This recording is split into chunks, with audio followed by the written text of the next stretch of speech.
Sir actually ना 3 महीने से बेड पे लेटा हूँ। और 2016 में ना सर्जरी करा चुका हूँ। 32 साल मेरी अभी उम्र है। 2016 में L4-5 L5S1 की डायसेक्टोमी करा चुका हूँ। आज की सिचुएशन ये है कि जो राइट का जो मेरा लेग है वो ऑलमोस्ट पैरालाइज्ड है। आपने मेरा क्वेश्चन पिक किया था। तो हम्म। अभी जो कैनाल डायमीटर है वो 3 mm का रह चुका है L4-L5 लेवल पे। और डॉक्टर कह रहे हैं कि आपकी सर्जरी हो चुकी है, तो अब हम मेटल इम्प्लांट लगाएंगे, अब 3 हड्डियों को फ्यूज करेंगे। हम्म। और मैं बहुत उम्मीद से इतनी देर तो मेरी पेशेंस ही नहीं है, क्योंकि पेन बिल्कुल बहुत ज्यादा थ्रेशोल्ड बढ़ चुका है। इतनी पेशेंस नहीं थी। सॉरी अगर मैंने आपको डिस्टर्ब किया हो। बट मैं एक उम्मीद के साथ आपसे जुड़ा हूँ, और मैं अभी तक तो पॉजिटिव अपने आप को कर रहा हूँ कि हाँ, उस 3 mm के डायमीटर को भी बढ़ाया जा सकता है, जिंदगी जी जा सकती है। बहुत अच्छा सवाल है। और ये देखो, सभी जितने भी यहाँ पे हैं, देखो कुछ तो विंडो शॉपर्स होते हैं। भाई आएंगे, वेबिनार देखेंगे, पैसा कितना लग रहा है, मेरा खर्चा हो रहा है। भाई दवाइयों में आपने इन्वेस्ट किया, पूरी दुनिया बर्बाद कर दी। हेल्थ में इन्वेस्ट नहीं कर सकते क्या?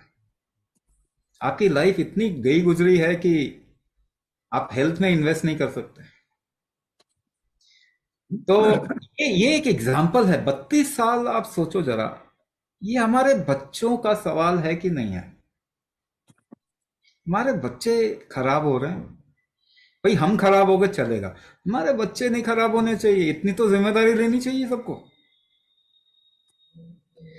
मुझे बताइए, ऑपरेशन, चलो बहुत, अगर एक डिफिकल्ट खराब स्थिति आ गई तो करवाया जा सकता है, मगर क्या बॉडी रीजनरेट नहीं कर सकती? और कौन रीजनरेट करेगा? रीजनरेट तो आपकी बॉडी करती है, और वो कर सकती है। हाँ, अब देखो, ऑपरेशन आपने करवा लिया, छेड़छाड़ तो कर दी।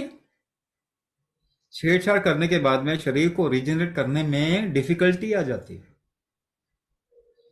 एक ऐसा काम कर दे, मगर उसके बाद भी मैं तो आप लोगों को ये कहूंगा कि अपने शरीर को शाबाशी दो, क्योंकि बचपन से आपने टॉर्चर किया, उसके बाद भी इसने आपको जिंदा रखा हुआ है। क्या कमाल का गैजेट है! इतनी दवाई खाने के बाद भी अगर आप जिंदा हैं, तो शरीर को तो शाबाशी बनती है ना। तो कब का खराब हो जाना चाहिए। लेकिन आज ये जीना चाहता है, यही यही प्रूफ है कि ये जीना चाहता है। आप उसे मौका तो दो। आप सोचे क्रिमिनल है, हर चीज को उसको गलत कह रहे हैं, तो आप इसको एक मौका दीजिए। इस सिचुएशन से निकल सकते हो, मैं ये साफ बोल रहा हूं। इस बिल्कुल निकल सकते हो। मगर क्या है, ऑपरेशन करा लिया, प्रॉब्लम आ गई, थोड़ा मौका दो, कुछ टाइम मौका दो। ऑपरेशन उसके बाद तो वो रॉड वॉड तो कभी भी डाला जा सकता है ना। सपोज करो कि किसी वजह से वो नहीं हो पा रहा, उतना सपोर्ट नहीं मिल पा रहा, तो कभी भी करवाया जा सकता है। मगर अगर 6 महीना भी अपने शरीर को मौका दे लेंगे, हमें ये क्लियर दिख जाएगा कि वेयर वी आर स्टैंडिंग पहले के मुकाबले में। If you see even 20 to 30% improvement, I am telling about it will be more. मैं बोल रहा हूं ये ज्यादा होगा, मगर मैं आपको एक मिनिमम पे भी लेके आता हूं। If you give your body a little time और देखते हो 20 से 30% इंप्रूवमेंट होता है, तो आपको एक उम्मीद बनेगी ना कि 20-30% हो गया, तो अब ये और बढ़ेगा। 6 महीने और दे दें तो 50 to 60% आ जाएगा।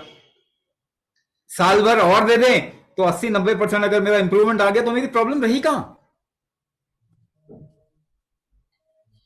तो एक, तभी मैंने कहा स्टेप बाय स्टेप चलते हैं, लेकिन मौका तो आपको देना पड़ेगा।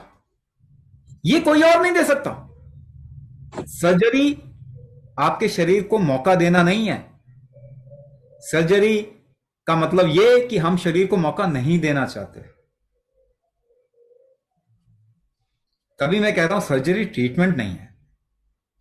बट द मोमेंट, अभी तो लेटना पड़ रहा है, तो हम क्या करते हैं, 3 चीजें सिखाते हैं: कुंभक थेरेपी, अंगन्यास, मर्म विन्यास। मर्म विन्यास में एक तरीके से ब्रेथ को लेना, रोकना, छोड़ना बॉडी मूवमेंट के साथ में होता है। वो सभी लोग नहीं कर पाते शुरुआत में, तो हम वो लास्ट के लिए रखते हैं। कुंभक थेरेपी बैठे बैठे किया जा सकता है। अंगन्यास में भी थोड़ा बहुत मूवमेंट है, मगर वो भी बैठे बैठे किया जा सकता है। कुंभक थेरेपी से अगर शुरुआत करेंगे तो बेसिकली होगा क्या, आपके बॉडी की स्ट्रेंथ बढ़ेगी। जैसे ही स्ट्रेंथ बढ़ती है, आपको पता चल रहा है कि अभी लेटे रहते थे, बैठने बैठने के बाद लेटना पड़ता था, 1 महीने के बाद ज्यादा देर बैठ पा रहे हैं, 1.5-2 महीने के बाद में थोड़ा चल पा रहे हैं। अब आप थोड़ा केपेबल हो गए कि आप दूसरा पार्ट अपना लो, अंगन्यासा। तो कुंभक थेरेपी के साथ साथ अंगन्यासा करना शुरू किया।